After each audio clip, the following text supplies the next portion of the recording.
देश में ज्ञानवापी, ताजमहल और मथुरा विवाद को लेकर हलचल मची हुई है। अभी ये तीनों विवाद थमे ही नहीं थे।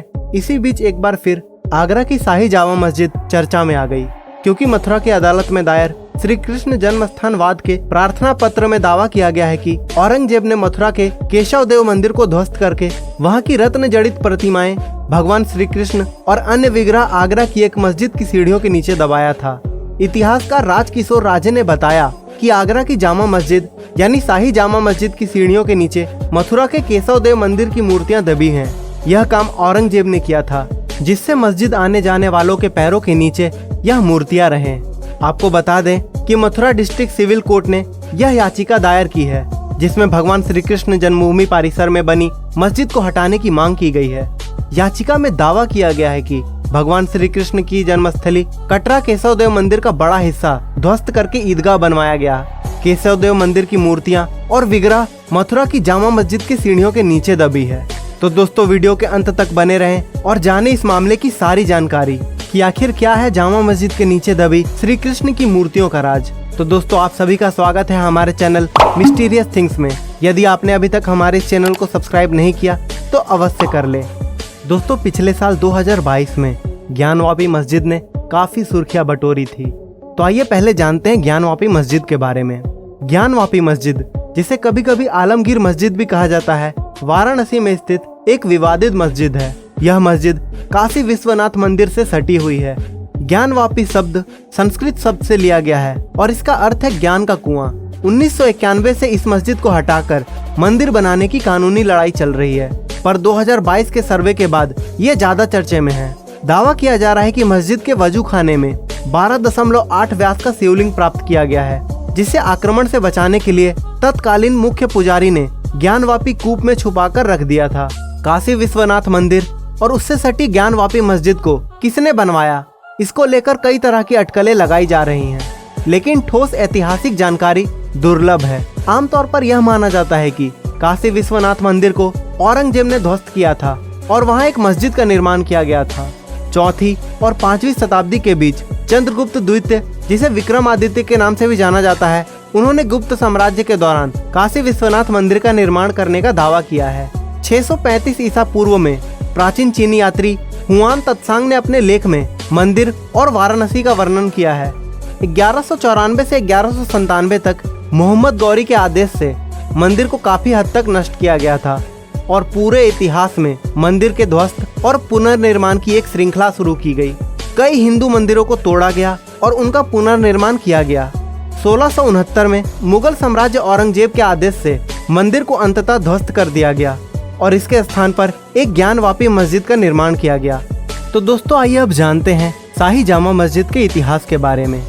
इतिहासकार राजकिशोर राजे बताते हैं कि मुगल शाहजहां के 14 संतानें थी, जिनमें से शाहजहां की सबसे प्रिय बेटी जहां आरा थी। उनका जन्म 2 अप्रैल 1614 को हुआ। जब मुमताज की मौत हुई थी, उस समय जहां आरा महज 17 साल की थी। मुमताज की मौत के बाद शाहजहां ने उसकी संपत्ति की आधी संपत्ति जहां आरा को दे दी और बाकी की संपत्ति अन्य बच्चों में बांट दी। जहां आरा उस समय की सबसे अमीर शहजादी थी। उसे तब करीब 2 करोड़ रुपए सालाना वजीफा यानी जेब खर्च मिलता था। जहां आरा ने वजीफा से यानी जेब खर्च से ही सन 1643 से 48 के बीच जामा मस्जिद का निर्माण कराया था। जामा मस्जिद 271 फुट लंबी और 270 फीट चौड़ी है, जिसमें करीब 5 लाख रुपए खर्च हुए थे। लाल बलुआ पत्थर से जामा मस्जिद बनी है। इसकी दीवार पर लगी टाइल्स की आकृति ज्यामितीय है। जामा मस्जिद में एक साथ 10,000 लोग नमाज पढ़ सकते हैं। भारत पुरातत्व सर्वेक्षण यानी ASI की संरक्षित स्मारक में जामा मस्जिद भी शामिल है। इसके बाद इतिहासकार राजकिशोर राजे बताते हैं कि 16वीं शताब्दी के 7वें दशक में मुगल बादशाह औरंगजेब ने मथुरा के केशव देव मंदिर को ध्वस्त करवाया था। केशव देव मंदिर की मूर्तियों के साथ ही तमाम पुरावशेष आगरा में लाए गए। इन सभी मूर्तियों और पुरावशेष को जामा मस्जिद की सीढ़ियों के नीचे दबाया गया था। जामा मस्जिद का निर्माण मुगल शाहजहां की सबसे प्रिय बेटी जहां आरा ने करवाया था। औरंगजेब ने यह इसलिए किया था कि मस्जिद में आने वाले नमाजियों के पैरों के नीचे ये मूर्तियां और विग्रह रहे। औरंगजेब का यह बहुत ही निर्दयी कार्य था, लेकिन इन मूर्तियों को अब वहां से बाहर निकाला जाना चाहिए। राजकिशोर राजे ये भी बताते हैं कि जामा मस्जिद के सीढ़ियों के नीचे दबी श्री कृष्ण की मूर्तियों के साथ अन्य विग्रहों के बारे में भी तमाम इतिहासकारों ने अपनी पुस्तकों में लिखा है। सन 1940 में एस.आर. शर्मा ने भारत में मुगल साम्राज्य नाम से किताब लिखी थी, जिसमें मूर्तियों को जामा मस्जिद की सीढ़ियों के नीचे दबाए जाने का विस्तृत रूप से जिक्र किया गया था। इन मूर्तियों को जामा मस्जिद की सीढ़ियों के नीचे से निकालने से यह पता चल जाएगा कि मथुरा के केशव देव मंदिर में भगवान श्री कृष्ण समेत अन्य तमाम देवी देवताओं की मूर्तियां और विग्रह किस तरह के थे। इसी तरह दोस्तों, कुछ लोग ताजमहल पे भी उंगली उठाते हैं कि वह असल में ताजमहल नहीं बल्कि एक शिव मंदिर है जिसका नाम तेजो महाल्या है। पीएन ओक ने ताजमहल पर शोध कार्य करके बताया है कि ताजमहल को पहले तेजो महाल्या कहते थे। वर्तमान ताजमहल पर ऐसे 700 चिन्ह खोजे गए हैं जो इस बात को दर्शाते हैं कि इसका रिकंस्ट्रक्शन किया गया है। इसकी मीनारें बहुत बाद के काल में निर्मित की गई है। वास्तुकला के विश्वकर्मा वास्तुशास्त्र नामक सिद्ध ग्रंथ में शिवलिंगों में तेजलिंग का वर्णन आता है। ताजमहल में तेजलिंग प्रतिष्ठान था, इसलिए इसका नाम तेजो महाल्या पड़ा था। शाहजहां के समय यूरोपीय देशों से आने वाले कई लोगों ने भवन का उल्लेख ताजे महल के नाम से किया है, जो कि उसके लिए शिव मंदिर वाले परंपरागत संस्कृत नाम तेजो महाल्या से मेल खाता है। इसके विरुद्ध शाहजहां और औरंगजेब ने बड़ी सावधानी के साथ संस्कृत से मेल खाते इस शब्द का कहीं पर भी प्रयोग न करते हुए उसके स्थान पर पवित्र मकबरा शब्द का ही प्रयोग किया है। ओक के अनुसार हुमायूं, अकबर, मुमताज, एतमातुदौला और सफदरगंज जैसे शाही और दरबारी लोगों को हिंदू महलों या मंदिरों में दफनाया गया है। इस बात को स्वीकार करना होगा कि ताजमहल से पहले बने इस ताज के भीतर मुमताज की लाश दफनाई गई, न कि लाश दफनाने के बाद उसके ऊपर ताजमहल का निर्माण किया गया। इस बात में कितनी सच्चाई है यह कोई नहीं जानता। अगर दोस्तों इसके बारे में आपको कुछ पता है तो आप हमें कमेंट सेक्शन में जरूर बताएं। और दोस्तों, कुछ लोग ये भी कहते हैं कि औरंगजेब ने जोधपुर में भी मंदिर ध्वस्त किए थे। राजकिशोर राजे बताते हैं कि औरंगजेब का जहाँ जहाँ भी शासन रहा वहाँ पर उसने प्रमुख मंदिरों को ध्वस्त कराया था।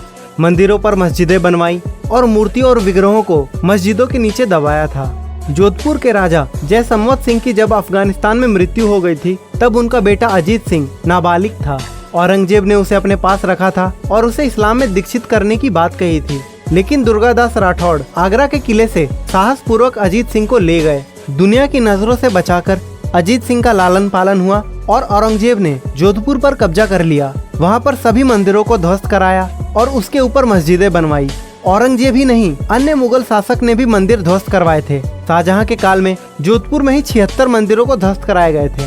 श्री कृष्ण जन्मभूमि संरक्षित सेवा ट्रस्ट के अध्यक्ष मनोज पांडे ने कहा है कि हमारे भगवान की मूर्तियों पर मुस्लिम समाज के लोग पैरों से रौंदते हुए नमाज पढ़ने के लिए जाते हैं। ये हिंदू समाज का अपमान है।